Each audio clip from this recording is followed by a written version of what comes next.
आइए हम प्रार्थना करें। हे सर्वशक्तिमान परमेश्वर, इस समय के लिए धन्यवाद देते हैं।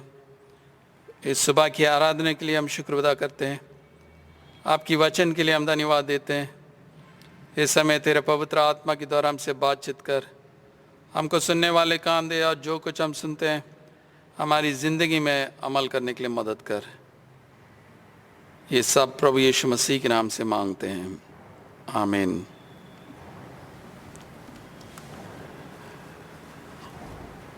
आज सुबह की ध्यान चिंतन का विषय है कि परमेश्वर का सच्चा मंदिर है।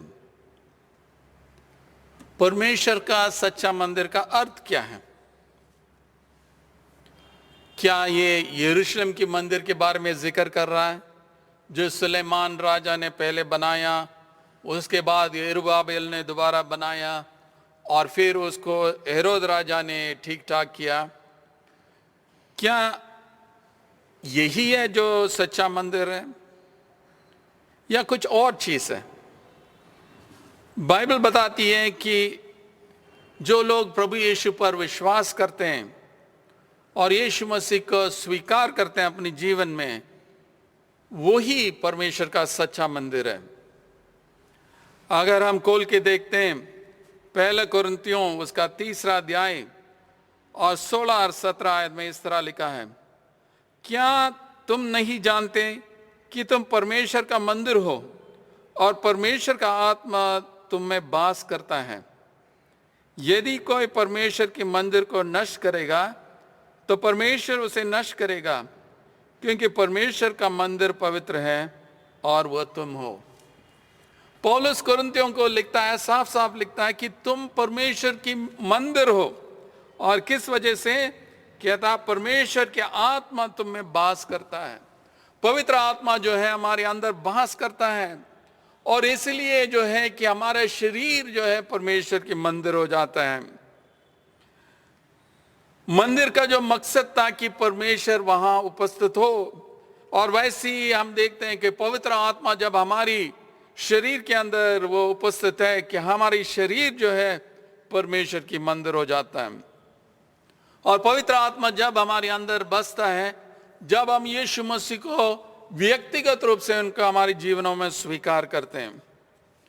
आज जो है कि 3 हिस्सा के ऊपर हम ध्यान देंगे। पहले यिर्मयाह नबी की 7वां अध्याय के ऊपर, उसके बाद मरकुस की इंजील उसका 11वें अध्याय में, और आखिरी में एफिसियों की पत्री से हम सुनेंगे। सबसे पहले हम देखते हैं कि पुराने नियम में कि यिर्मयाह नबी को जो है यावे परमेश्वर की वचन आया है और उनको ये बोला है, जो वचन यावे की ओर से यिर्मयाह के पास पहुंचा वो ये है, यावे के भवन के फाटक में खड़ा हो और ये वचन प्रचार कर और कहे, हे सब यहूदियों, तुम जो यावे के दंडवत करने के लिए इन फाटकों से प्रवेश करते हो, यावे का वचन सुनो। सेनाओं का यावे के इज़राइल का परमेश्वर है यूं कहता है, अपनी अपनी चाल और काम सुधारो, तब मैं तुमको इस स्थान में बसे रहने दूंगा। तुम लोग ये कहकर झूठी बातों पर भरोसा मत रखो, यही यावे के मंदिर है, यही यावे के मंदिर है, यही यावे के मंदिर है। यिर्मयाह जो है परमेश्वर की वाणी को स्पष्ट रूप से बताता है। क्या लिखा है कि अपनी अपनी चाल और काम सुधारो, अपनी अपनी चाल और काम को सुधारो, तभी आप यहां रह सकते हैं। अपने आप को धोखा मत दो कि ये यावे की मंदिर है, ये यावे की मंदिर है, ये यावे की मंदिर है। इसका कहने का मतलब क्या है? इसका कहने का मतलब है कि वो लोग विश्वास कर रहे थे जब तक वो जो इमारत है, जो बिल्डिंग है यरूशलेम में, तब तक उन्होंने सोचा कि यावे परमेश्वर उनके साथ है और उनकी जीवन के बारे में कोई परवाह नहीं करते हैं। परंतु यहां पे स्पष्ट रूप से यावे परमेश्वर उनको सामना करने के लिए बताता है। क्यों, क्या काम कर रहे थे? लिखा है 5वें आयत में, यदि तुम सचमुच अपनी अपनी चाल और काम सुधारो और सचमुच मनुष्य मनुष्य के बीच न्याय करो, परदेशी और अनाथ और विधवा पर अंधेर न करो, इस स्थान में निर्दोष को हत्या न करो और दूसरी देवताओं को पीछे न चलो जिससे तुम्हारी हानि होती है। यानी कई चीज जो है ये लोग कर रहे हैं। क्या क्या कर रहे हैं? वो न्याय नहीं था। जो गरीब थे उनकी विरोध काम कर रहे थे, जो निर्दोष थे उनकी विरोध काम कर रहे थे। दूसरी देवताओं के पीछे चलने लगा। जो समाज में सबसे कमजोर लोग हैं, विधवा है या गरीब लोग हैं, अनाथ है, इन सब के ऊपर वो शोषण कर रहे थे। और इसलिए वो कहते हैं कि अपना चाल और काम बदल दो, तभी जो है मैं आपको रहने दूंगा। आपने अपनी चाल और काम सुधारो। यावे परमेश्वर ने उनको स्पष्ट रूप से बताया है। इस देश में प्रवेश करने से पहले ही उनको 10 हुक्म दिया है। वो चाहता है कि उसके अनुसार वो अपना जीवन बिताएं। और ये भी बताया गया कि अगर मेरी आज्ञा के अनुसार जीवन बिताओगे तो आप हमेशा इस देश में रहेंगे, नहीं तो आपको बंदीगृह में ले जाऊंगा। तो क्या कर रहे थे? क्या समस्या था? देखो, तुम झूठी बातों पर भरोसा रखते हैं तो जिसमें कुछ लाभ नहीं हो सकता। तुम जो चोरी, हत्या और व्यभिचार करते, झूठी शपथ खाते हैं, बाल देवता के लिए धूप जलाते हैं और दूसरी देवताओं के पीछे जिन्हें तुम पहले नहीं जानते थे चलते हैं, तो क्या ये उचित है कि तुम इस भवन में आओ जो मेरा कहलाता है और मेरे सामने खड़े होकर ये कहो हम छूट गए हैं कि ये सब घृणित काम करें? क्या ये भवन जो मेरा कहलाता है तुम्हारी दृष्टि में डाकुओं की गुफा हो गया है? मैंने स्वयं ये देखा है, यावे की ये वाणी है।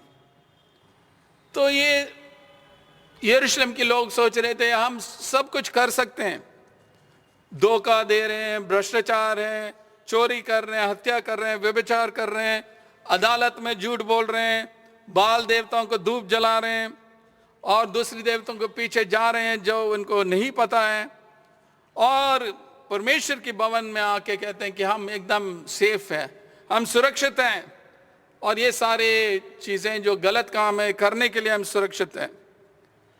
तो यावे परमेश्वर पूछता है क्या मेरा घर जो है कि डाकुओं की गुफा बन गया है क्या? डाकुओं जो है चोरी डकैती करके वापस आते हैं अपनी सेफ हाउस के लिए जहां वो सुरक्षित रह सकते हैं। तो यावे परमेश्वर कह रहे हैं कि मेरे लोग भी ऐसे ही काम कर रहे हैं।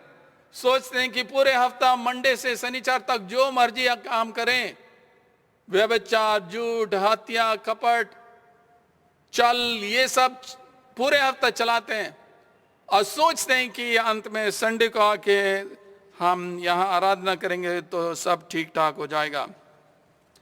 यानी यहाँ पे देखते हैं 10 हुक्म में 6 हुक्म यहाँ बताए गए हैं, और जो यशायाह राजा ने जो रिफॉर्म किया, सुधार लाया, उन सब को वो भूल गया और उन्होंने डाकुओं को गुफा बना दिया। जैसे चोर जो है डकैती करने के बाद जो है एक जगह में वो ज्वाइन करते हैं, सेफ हाउस में चले जाते हैं, और वैसे योद्धा के लोग सोच रहे हैं कि हम एक सेफ हाउस में जब हम परमेश्वर के मंदिर में आ जाते हैं। तो हमारे लिए भी यही वाणी है आज सुबह की वक्त। परमेश्वर की मंदिर जो है परमेश्वर के लोग हैं, व्यक्तिगत रूप से और कलीसिया के रूप में हम परमेश्वर की मंदिर है। इसलिए कह रहे हैं अगर परमेश्वर के सच्चा मंदिर है ना, कि हमारे जीवन में अंतर होना चाहिए, हम एक नैतिक जीवन बिताना है। ऐसा ना हो कि हम विश्वास करें कि हर संडे हम ग्रीन पार्क फ्री चर्च में आ रहे हैं इसलिए सब ठीक ठाक है, या जूम सर्विस अटेंड कर रहे हैं हर संडे इसलिए हम सब ठीक ठाक है। परंतु परमेश्वर चाहता है कि हमारे जीवन बदल जाए, हमारा चाल चलन बदल जाए, सुधारो, यही उनका वाणी है। अपनी काम और चाल जो है वो बदल जाएं, क्योंकि जो काम कर रहे हैं वो ठीक नहीं है उनकी उपस्थिति में। इसलिए चेतावनी हमारे लिए भी दिया गया कि, और हम अपने आप को धोखा देते हैं अगर हम सोचते हैं कि अगर सब कुछ हमारे लिए ठीक है, क्योंकि हम जो रीति रिवाज करना वो हर संडे हम करते आ रहे हैं। तो पहले हिस्सा से यही हमारे लिए वाणी है, परमेश्वर की वाणी। आइए दूसरा हिस्सा हम देखें, मरकुस की इंजील उसका 11वें अध्याय से, मरकुस 11 से हम देखते हैं। और यहां पे भी मंदिर के बारे में प्रभु यीशु मसीह कुछ शिक्षा हमें देता है। मरकुस 11 पहले 11वीं आयत देखते हैं। वो यरूशलेम पहुंचकर मंदिर में आया और चारों ओर सब वस्तुओं को देखकर बारों के साथ बेतनिया गया, क्योंकि सांझ हो गई है। तो प्रभु यीशु मसीह पहले दिन आके जो है मंदिर को चारों ओर देखते हैं क्या क्या चल रहा है, और अगले दिन जो है वो कुछ काम करने वाला है और उसको योजना करते हैं। कई बार लोग सोचते हैं कि यीशु मसीह इस मंदिर को देखकर उनको एकदम गुस्सा आया और इसलिए उन्होंने टेबल को पलट दिया और सब व्यापारियों को भगाया उधर से। परंतु कुछ कमेंटेटर्स कह रहे हैं कि यीशु मसीह ने योजना करके आया कि अगले दिन मैं ये काम करूंगा, और सही वक्त में जब सारे लोग हैं सबके सामने ये काम करूंगा, ताकि लोगों को पता लगे कि क्या हो रहा है इस मंदिर में। और ये पसाह के त्योहार के लिए लोग जमा हो रहे थे यरूशलेम में, काफी भीड़ हुआ होगा। पसाह के त्योहार जो है निर्गमन की यादगारी में, जब ये लोग मिस्र देश से बाहर आए उसकी यादगार में मनाते थे, और सारे लोग यरूशलेम की मंदिर में आते थे। और उसी समय जो है यीशु मसीह मंदिर में आते हैं, और वो मंदिर में क्या देखते हैं, व्यापारी हैं जो हैं काफी कुछ कर रहे हैं। तो 15वीं आयत से आगे देखते हैं। फिर वे यरूशलेम में आया और वहां मंदिर में गया, और वहां जो लेन देन कर रहे थे उन्हें बाहर निकालने लगा, और सराफों की पीढ़े और कबूतर बेचने वाले को चौकियों को उलट दिया, और मंदिर में से किसी को बर्तन लेकर आने जाने न दिया। और उपदेश करने उनसे कहा, क्या ये नहीं लिखा है कि मेरा घर सब जातियों के लिए प्रार्थना का घर कहलाएगा, पर तुमने इसको डाकुओं की को बना दिया है। यीशु मसीह भी वही बता रहे हैं कि मेरा घर जो है प्रार्थना की घर होगा, परंतु आपने इसको डाकुओं की गुफा बना दिया। जब वो मंदिर में आया उन्होंने देखा कि व्यापार चल रहा था, बकरियों को बेच रहे थे और कबूतरों को बेच रहे थे, पैसा लेन देन हो रहा है, और जो करेंसी को बदल रहे, क्योंकि जो है वहाँ पे मंदिर के लिए जो टैक्स देना था वो टायर की जो कॉइन से देना था, क्योंकि टायर के कॉइन में जो है 94% चांदी था, परंतु सादा वाला शक्ल जो रोमी के शक्ल थे उसमें सिर्फ 80% चांदी था। इसलिए वो लोग जो है रोमी चांदी ला के उसको बदल के और टायर की जो सिक्का है उससे ये टेम्पल टैक्स जो है वो भरते थे। और यीशु मसीह ने यूहन्ना की इंजील में लिखा कि उन्होंने एक विप बनाया और सबको मारा, सबको भगाया है। क्यों किया यीशु मसीह? क्यों टेबलों को पलट दिया, सभी को भगाया? क्योंकि जो अन्य जातियों के लिए जो जगह था वो सारे जगह को ये व्यापारियों ने खत्म कर दिया। प्रभु यीशु मसीह उस काम के द्वारा एक भविष्यवाणी भी बताते हैं, और एक कर्म जो है एक सिंबल, एक प्रतीक भी है हमारे लिए कि इससे एक बहुत बड़ा वास्तविकता आने वाला है। ये काम के द्वारा यीशु मसीह बता रहे हैं कि बलि का काम जो है वो खत्म होने वाला है, क्योंकि एक बहुत ही बड़ा बलिदान अभी होने वाला है। उसके बाद जानवरों को बलि चढ़ाने की जरूरत नहीं पड़ेगा, इसलिए बलि की अंत होने वाला है। और यीशु मसीह के आगमन से यही होता है।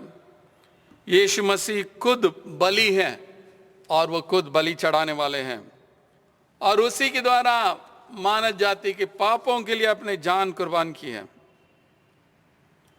और यीशु मसीह जो व्यापारियों थे उधर उनको खंडन कर रहे थे, क्योंकि वो जगह, मंदिर जो जगह है परमेश्वर से मिलने का जगह था, परंतु ये जो है व्यापार का जगह बन गया। प्रार्थना की जगह होना था, परंतु वो जगह का नहीं मिला इनको। तो यीशु मसीह का इस काम के द्वारा कि बता रहे हैं कि अन्य जाति लोग भी इसमें आ सकते हैं। परमेश्वर की जो उद्धार का काम पूरे मानव जाति के लिए है। कई बार हम सोचते हैं कि यीशु मसीह सिर्फ मसीह लोगों के लिए आया है। ये हमारी गलतफहमी है। स्पष्ट रूप में लिखा है कि मेरा घर प्रार्थना की घर सब द्वेषों के लिए होगा। यशाया 56:7 में लिखा है कि दूसरे देशों से लोग आएंगे और प्रणाम करेंगे। तो यीशु मसीह का कहने का मतलब कि उनकी आगमन से जो अन्य जाति लोग, जो जेंटाइल्स है, वो भी उद्धार पा सकते हैं, वो भी अनंत जीवन पा सकते हैं। परंतु व्यापारी लोग जो है अन्य जातियों को बाहर रखा है और एक डाकुओं को गुफा बना दिया। यीशु मसीह का कहने का मतलब कि हमारी जो चर्च है वो सभी को स्वागत करना, क्योंकि यीशु मसीह सबों के लिए आया है। कई बार हम लोगों को रोकते हैं, अरे वो इस धर्म की है, वो उस धर्म की है।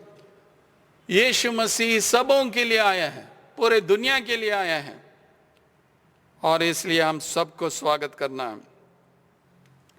और कई बार जो है कि हम सोचते हैं कि हमारी रीति रिवाज और हमारी दान के द्वारा हम उद्धार पा सकते हैं।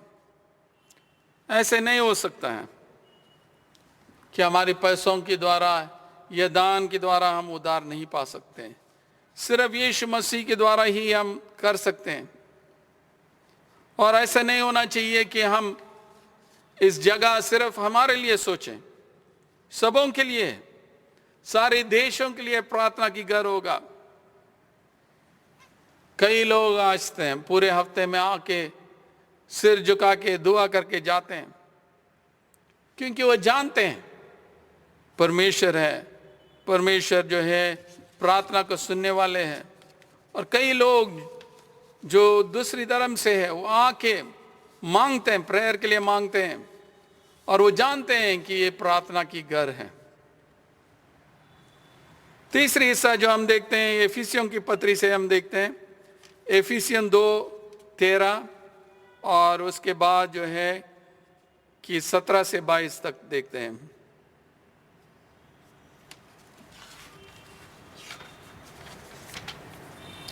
एफिसियन 2:13 और फिर 17 से 22। पर अब मसीह यीशु में तुम जो पहले दूर थे, मसीह के लहू के द्वारा निकट हो गए हो। यानी अन्य जातियों के बारे में जिक्र कर रहे हैं। पर अब मसीह यीशु में तुम जो पहले दूर थे, मसीह के लहू के द्वारा निकट हो गए हो। यानी यहूदियों और अन्य जातियों की बात कर रहा पौलुस, और अन्य जातियों को बताता कि आप परमेश्वर से दूर थे, परंतु प्रभु यीशु मसीह के लहू से आप उनकी नजदीक में आ गया है। फिर 17वीं आयत से आगे हम देखते हैं, उसने आकर तुम्हें जो दूर थे और जो निकट थे, दोनों को मेल मिलाप का सुसमाचार सुनाया। यानी यहूदियों को और अन्य जातियों को, जूस एंड जेंटाइल्स, दोनों को सुसमाचार सुनाया और दोनों को मेल मिलाप लाया है, क्योंकि उसी के द्वारा हम दोनों की एक आत्मा में पिता के पास पहुंच होती है। एक ही आत्मा से अभिषेक किया है, यहूदियों हो या अन्य जातियों हो, दोनों के एक ही पवित्र आत्मा दिया है। और हमारे जीवन में भी वही हम देख सकते हैं, एक ही पवित्र आत्मा हम सबको जोड़ता है। इसलिए तुम अब विदेशी और मुसाफिर नहीं रहे, परंतु पवित्र लोगों की संगी, स्वदेशी और परमेश्वर की घराने को हो गए। यानी हम जो है पवित्र लोगों की संगी, स्वदेशी और परमेश्वर की घराने को हो गए। हम परमेश्वर के लोग बन गए। क्यों? क्योंकि पवित्र आत्मा हमारे अंदर है, पवित्र आत्मा हमारे लिए दिया गया है। और प्रेरितों और भविष्यद्वक्ताओं की नींव पर, जिसके कोने का पत्थर मसीह यीशु स्वयं ही है, बनाए गए हो। तो यानी पौलुस जो बताता है कि कलीसिया जो है, जो विश्वासियों से बनाया जाता है, कह रहा है यीशु मसीह कोने के पत्थर है, जो सबसे मुख्य पत्थर है। उसके बाद जो है भविष्यद्वक्ताओं के द्वारा और प्रेरितों के द्वारा जो है बुनियाद डालते जा रहे हैं, और उसके ऊपर कलीसिया बनती जा रही है। यानी जो शिक्षाओं जो यीशु मसीह ने सिखाया है, जो यीशु मसीह अपनी चेलों को सिखाया और भविष्यद्वक्ता उस पहली शताब्दी में थे, उन सब की शिक्षाओं के द्वारा जो है हम आगे बढ़ते जा रहे हैं। तो इसलिए कहता है प्रेरितों और भविष्यद्वक्ताओं की नींव पर, जिसके कोने का पत्थर मसीह यीशु स्वयं ही है, बनाए गए हो, जिससे सारी रचना एक साथ मिलकर प्रभु में एक पवित्र मंदिर बनती जाती है। यानी अब सब मिलकर, हर एक विश्वासी मिलकर एक पवित्र मंदिर बनाया जा रहा है। तो असली कलीसिया है जो विश्वासियों की संगति है, बिल्डिंग नहीं है। The real church is not the building. The real church is the people of God. परमेश्वर की लोग हैं, वही सच्चे कलीसिया है, सच्चा मंदिर है। और कहता है जिसमें तुम भी आत्मा के द्वारा परमेश्वर का निवास स्थान होने के लिए एक साथ बनाए जाते हो। पवित्र आत्मा के द्वारा, जब पवित्र आत्मा हमारे अंदर निवास करता है, हमारी शरीर एक मंदिर हो जाता है। परमेश्वर हमारे साथ रहता, हर एक विश्वासी का अंदर रहता है। तो पौलुस का चुनौती ये है कि हम जाने जो सच्चे मंदिर जो है वो हमारी शरीर है। सच्चे मंदिर जो है कि सिर्फ हम नहीं है, परंतु कलीसिया है। पहले कोरिन्थियों 3:16 और 17 में वही लिखा है, क्या तुम नहीं जानते हो कि परमेश्वर का मंदिर हो, तुम परमेश्वर का मंदिर हो और परमेश्वर आत्मा तुम में वास करता है। यदि कोई परमेश्वर के मंदिर को नष्ट करेगा तो परमेश्वर उसे नष्ट करेगा, क्योंकि परमेश्वर का मंदिर पवित्र है और वह तुम हो। यानी व्यक्तिगत रूप से और कलीसिया के रूप से हम परमेश्वर की सच्चा मंदिर है। तो सच्चा मंदिर का मतलब हम अपने आप को धोखा नहीं देना। जैसे यिर्मयाह नबी ने बताया कि परमेश्वर की वाणी उनको पहुंचाया, अपनी चाल और कर्म को सुधारो। Reform your ways and your actions. कि ये मत कहो कि ये यावे की मंदिर है, यावे की मंदिर है, ये यावे की मंदिर है।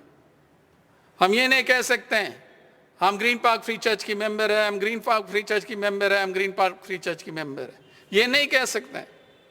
अंत में जो है कि जो चुनौती हमारे सामने आएगा कि क्या हम अपना चाल चलन को सुधारा, हमारे कामों को सुधारा, यही परमेश्वर पूछेगा।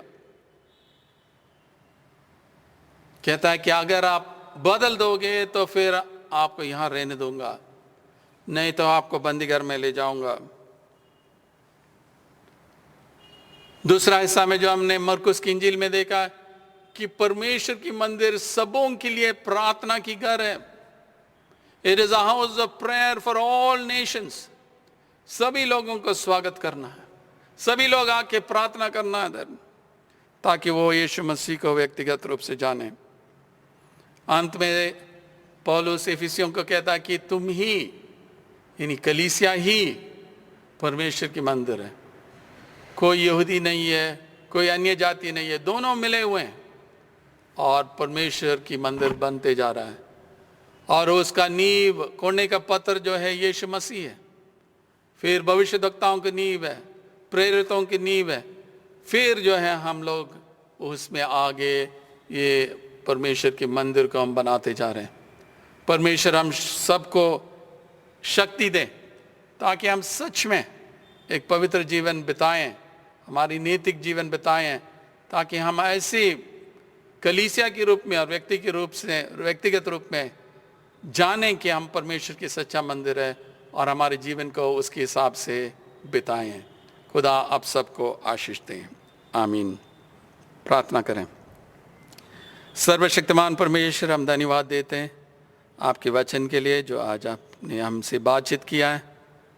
परमेश्वर, आपके वचन यिर्मयाह नबी के द्वारा बोला है कि परमेश्वर अपनी चाल और काम को सुधारो ताकि हम आपके पास आ सकते हैं।